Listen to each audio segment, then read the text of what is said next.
François Legault persiste et signe. Le premier ministre du Québec, en visite à Paris, demande à Ottawa de transférer la moitié des demandeurs d'asile, soit 80 000 de ces demandeurs, vers d'autres provinces.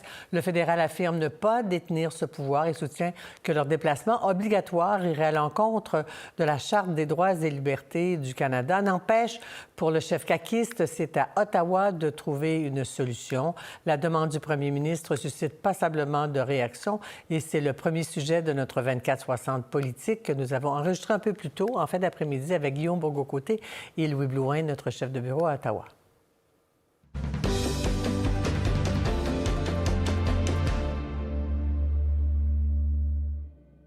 Guillaume et Louis, bonsoir. Bonsoir. Merci d'être là, Louis, pour ce carnet politique de notre 24-60 politique. Je commence avec vous, Guillaume. Sujet incontournable de l'heure. Ça couvre Ottawa comme Québec, l'immigration. Pourquoi vous avez choisi ce sujet-là? Bien, le sujet de l'heure et de la rentrée, plus largement, et peut-être même de l'année aussi. Cette impression, en fait, cette semaine, que M. Legault a vraiment été dans le spectre de l'improvisation, dans ce qu'on a vu à Paris, avec cette idée des déménagements forcés.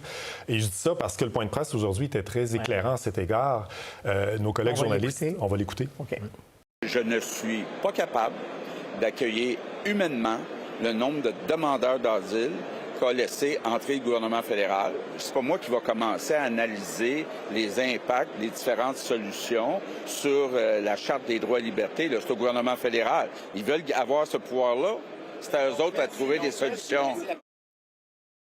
François Legault joue sur la route, là. Je pense qu'il s'est laissé emporter. C'est inacceptable. Et la solution qu'il prône serait inhumaine. Es-tu capable de voir que c'est un enjeu sérieux et c'est un problème, mais aussi de constater que c'est des êtres humains qui fuient la misère puis qui fuient le danger? Devant son impuissance, le fait qu'il est dépassé par la question de l'immigration, François Legault est de plus en plus un fabulateur. Il s'invente des histoires. Alors? Bien, c'est un peu particulier d'entendre M. Legault dire « c'est pas à moi d'analyser la légalité de ce que je propose et c'est à Ottawa de trouver des solutions », mais s'il met lui-même une solution sur la table, c'est un peu ce qu'il a essayé de faire hier, minimalement d'y réfléchir un petit peu au-delà de quelques minutes. Pour voir si elle est vivable. Bien, si elle est vivable. Puis les journalistes l'ont bien questionné ce matin avec ce document du groupe de travail sur les demandeurs d'asile auquel participe le gouvernement du Québec et qui dit clairement que ce n'est pas une avenue législative possible au Canada puis que ça contreviendrait aussi à la Charte. Alors, on est dans une semaine où tout ça s'est envenimé, alors qu'on avait l'impression que ça pouvait difficilement être pire que dans les dernières semaines. Mais là, on atteint... c'est comme si les ponts étaient vraiment brûlés entre eux. Il y avait quelque chose de particulier de voir M. Roberge après essayer de donner un contexte, de dire peut-être qu'on pourrait redistribuer des permis de travail dans d'autres provinces, essayer comme de justifier ce qui se passait de l'autre côté de l'Atlantique. Donc, est-ce que c'est mieux ça, de dire à des réfugiés, à des demandeurs d'asile, bien là, vous n'avez pas de permis de travail ici, parce qu'on a entendu M. Roberge dire, en Nouvelle-Écosse, vous allez en avoir, ou dans d'autres provinces. Est-ce que c'est mieux de dire ça comme ça? Bien, le problème, c'est qu'il a donc mis le doigt sur un problème, M. Legault, mais là, c'est comment on adopte une approche constructive. Et quand il dit c'est à Ottawa de régler le problème, bien là, c'est là qu'il y a un peu une limite à l'argumentaire. Quand Ottawa essaie de négocier aussi avec d'autres provinces, aidez-nous à vous aider, il faut essayer de s'entendre, pas faire ça dans l'adversité comme c'est en train de se faire. Donc, on a l'impression qu'il y a comme une limite à cette approche-là. On va écouter M. Duclos et M. Blanchet. La proportion, comme je disais, de demandeurs d'asile qui arrivent au Québec est rendue à 29 %, puis à peu près un quart de ces gens quittent dans l'année qui suit. Donc, oui, il y a encore beaucoup de demandeurs d'asile, mais beaucoup moins qu'avant, et un poids moins important pour le gouvernement du Québec que ce qu'on a pu connaître quand le chemin Roxham, par exemple, était encore ouvert. Et là, je pense que M. Legault va vouloir se ressaisir, expliquer plus clairement ce qu'il a vraiment en tête. Et d'emprunter des exemples incertains en parlant de zones d'attente dont on comprend bien qu'on ne fait pas ce qu'on veut, on ne rentre pas et on ne sort pas comme on veut, ou de déplacement obligé du Québec vers ailleurs. Là, je pense qu'on rentre dans une terminologie ou dans des moyens avec lesquels je n'hésite pas à dire qu'on n'est pas du tout à l'aise. Alors, il n'allait pas faire de cadeau nécessairement à M. Legault, M. Blanchette, surtout après ce qui s'est passé la semaine dernière avec ce conseil indirect de faire tomber le gouvernement. Mais bref, on voit bien qu'il y a une limite à l'accueil qui est réservé à Ottawa, puis le gouvernement fédéral, par contre, est un peu sur la défensive dans ce dossier-là depuis le départ. Ils essaient de reprendre le contrôle de la trame narrative puis dire attention, les chiffres sont peut-être pas ce que le gouvernement du Québec avance. Il y a des gens qui ont bougé, qui sont allés eux-mêmes dans d'autres provinces. C'est plutôt 29 pas 42 Bref, alors, ils essaient de remettre le navire droit, mais ils sont en mode défensif. Mais au-delà des chiffres, les demandeurs d'asile sont traités selon des conventions internationales. Donc, s'il en arrive ici davantage, on peut penser que Québec, oui, doit les recevoir, est indemnisé par Ottawa. Mais quand M. Legault dit trouvez-là la solution, comme vous l'avez dit tantôt, il en propose une, mais on n'en a pas de solution et les délais sont très longs, là, même pour les permis de travail et tout. Bien, visiblement, il y a une limite à la bonne entente canadienne puis au volontarisme des provinces. C'est ce qu'on voit de toute évidence. Puis M. Legault avait quand même un point cette semaine en disant écoutez, les solutions volontaires, que les demandeurs d'asile volontairement s'en iraient dans des provinces qui volontairement les accueilleraient, ça se passe pas, ou en tout cas pas au niveau que Québec aimerait. Mais oui, c'est une situation difficile à la fois pour le gouvernement fédéral et le gouvernement provincial, parce qu'on l'a souvent dit, mais il n'y a pas de solution facile dans cette dynamique-là. Mais de toute évidence, il y a une obligation de résultat quelque part, et là, à l'heure actuelle, on n'en voit pas. Et le climat politique ne nous donne pas l'impression qu'on peut en arriver à une solution non plus, parce que même M. Miller a ajouté un peu d'huile sur le feu, rappelez-vous, il y a quelques jours. Avec les nonos? Avec les nonos, en disant que les premiers ministres... On veut des noms, les nonos. Alors, c'est ça, il les a nommés en plus, premier ministre entre du Nouveau-Brunswick, premier ministre de l'Alberta, etc. Et il leur a dit, eux n'en veulent pas. Alors, lui-même sent qu'il y a une joute politique qui est en train de s'articuler autant au niveau fédéral que Québec-Ottawa, et ça ne vient pas aider. Dernier mot là-dessus, c'est comme si, je me trompe peut-être, M. Legault veut qu'Ottawa impose aux autres provinces ce qu'il ne veut pas se faire imposer. Cherchez l'erreur. Bien, chercher l'erreur. Puis il faudrait voir si jamais la situation était à l'inverse et que le fédéral voulait de force amener des demandeurs d'asile au Québec. J'ai l'impression que la réaction ne serait pas beaucoup plus ouverte que ce qu'on peut voir de certaines provinces. Alors, bien à suivre. Quand quelque chose n'est pas réglé, puis surtout qu'il y a les élections, peut-être, on ne sait pas quand, il n'y aura peut-être pas de solution. Suspense. Mais vous vous intéressez à Jagmeet Singh, on va l'écouter. Commencer les programmes de soins dentaires. On est forcé, Justin Trudeau, de le faire et on a commencé avec les personnes âgées, avec le programme. Donc, on est toujours prêt à trouver des solutions pour aider les personnes âgées. Pourquoi Jagmeet Singh? Jagmeet Singh pourrait revenir à l'avant-scène après le 29 octobre. Et peut-être, ça, on le sait, l'échéancier établi par le Bloc québécois. On sent que les négociations entre les libéraux et le Bloc québécois ont vraiment frappé un mur cette semaine. On n'a pas l'impression, en tout cas avec les signaux qu'on reçoit actuellement, qu'ils vont réussir à s'entendre sur cette bonification des pensions. L'échéancier est serré. M. Blanchette avait mis la barre très, très haute en disant 2 projets de loi, sanctions royales d'ici le 29 octobre. C'était ambitieux, tout ça. Alors, on peut se demander, est-ce qu'il espérait vraiment s'entendre, au fond? Et ce que ça me dit, c'est qu'au cours des prochaines semaines, M. Singh, même s'il a déchiré son entente, pourrait revenir à l'avant-scène, potentiellement avec des négociations avec le gouvernement et peut-être certaines demandes. Et vous avez entendu dans l'extrait, il ouvre la porte peut-être pour des gains ciblés pour de l'aide aux aînés. Donc, reprendre la balle au bond du Bloc québécois. Regardez, nous, peut-être qu'on va être capable de faire avancer ça et d'aller plus loin. Ils ont parlé de stabilisation des prix des aliments aussi beaucoup ces derniers mois. Alors, c'est une possibilité que Jagmeet Singh redevienne peut-être un petit peu l'acteur central aux communes en prévision de la mise à jour économique de l'automne. On sait que ça vient potentiellement, s'il y a des mesures budgétaires, avec un vote de confiance. Alors, ça laisse un joueur aux libéraux en ce moment qui sont dans une situation de plus en plus précaire, surtout si ça ne marche pas avec le Bloc, et ça leur laisse l'option du NPD.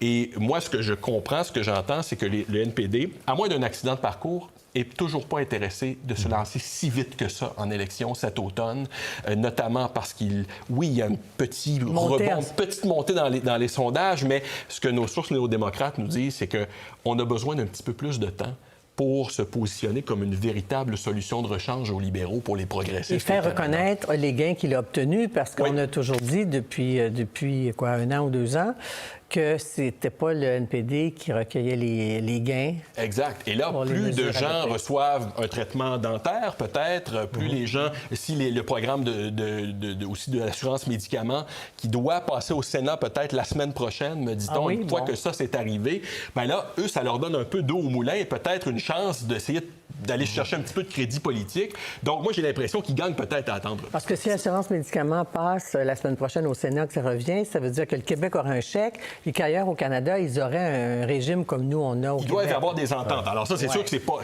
fait. réglé, C'est ça. Qui dit non? Oui. Oui, non, mais j'allais dire, la difficulté, par contre, dans ce scénario-là, c'est qu'ils vont demeurer vulnérables aux attaques, forcément, des conservateurs, cette idée du bloc libéral. Et oui, ils ont déchiré l'entente, mais c'est un peu symbolique. Ça intéresse beaucoup les journalistes, mais dans la population, s'ils continuent à voter avec le gouvernement, de trouver à se distinguer à travers ça, ça va quand même être un beau défi. Mais je suis assez d'accord avec Louis à l'effet la logique voudrait qu'il fasse tenir quand même un peu plus longtemps le gouvernement s'ils veulent profiter d'une remontée ou d'une réelle possibilité de gagner quelque chose aux élections. Est-ce qu'ils veulent vraiment donner les clés du Parlement à Poilievre en ce moment? Parce que c'est un peu ça qui arriverait. Là. Si on regarde les sondages, les chiffres actuels, alors ils ont besoin de se donner un petit peu de piste de décollage, on va dire ça comme ça, peut-être avant le prochain scrutin. Après le prochain scrutin, bon, on verra. Peut-être au printemps? Peut-être au printemps, vous semblez miser là-dessus. Votre inspiration, Guillaume, c'est Marois Risky, on l'écoute. Greg m'a offert lui-même de démissionner pour que lui reste avec les enfants puis que moi, je reste en politique. Mais cette décision, je l'ai prise en mon âme et conscience, au fond de mes tripes les plus sincères. J'ai pas de deux vitesses. Moi, je suis à 100% ou arrêtée complètement. Et mon choix, c'est vraiment de les élever. J'ai tellement voulu avoir ces enfants-là. Je veux les élever. Ça vous a ému, hein? Ça a ému beaucoup de monde, je pense. Oui, on sentait que ça venait du fond du cœur. Comme souvent, elle est toujours passionnée, Marois Risky, mais je pense que tout le monde va s'ennuyer d'elle parce que c'était vraiment une députée modèle en ce sens où elle faisait ce qu'on attend d'une vraie députée de l'opposition. Oui, critiquer le gouvernement, oui, questionner l'imputabilité, tout ça, mais aussi elle proposait des solutions. Elle amenait elle-même des dossiers. Elle n'était pas à la remorque de l'actualité, Marois Risky. Souvent, elle faisait des demandes d'accès à l'information elle-même pour monter des dossiers et confronter le gouvernement. Et donc, je pense qu'il y a oui, les libéraux vont s'ennuyer d'elle, mais l'ensemble de la classe politique aussi. Puis, bon, ces raisons sont éminemment personnelles et on peut les comprendre. Il y a peut-être aussi quand même une occasion de réfléchir à cette fameuse conciliation vie politique, vie familiale, qui n'est pas facile, mais quand même. Moi, j'ajouterais que, Guillaume, on était très émus, mais elle respecte son contrat avec ses électeurs. Contrairement à d'autres. C'est des bébés, oui, c'est des bébés qu'elle a. Puis, il reste encore 2 ans. Alors, pendant ces 2 années-là, elle va encore faire la route Montréal-Québec. Est-ce on pourrait imaginer des changements à l'Assemblée nationale pour faciliter la chose? Pourquoi elle ne pourrait pas participer à des commissions parlementaires en visio, voter de manière électronique et tout ça? Parce que pendant encore 2 ans, ces bébés, elle ne les voit pas du lundi au jeudi, là. Oui, puis on la sentait dans sa conférence de presse que cet engagement-là à continuer sera dans la mesure du possible. Mais oui, puis tout le monde s'est dit, qu'est-ce qu'on peut aménager? Au début, Simon-Jolin Barrette ouvrait la porte.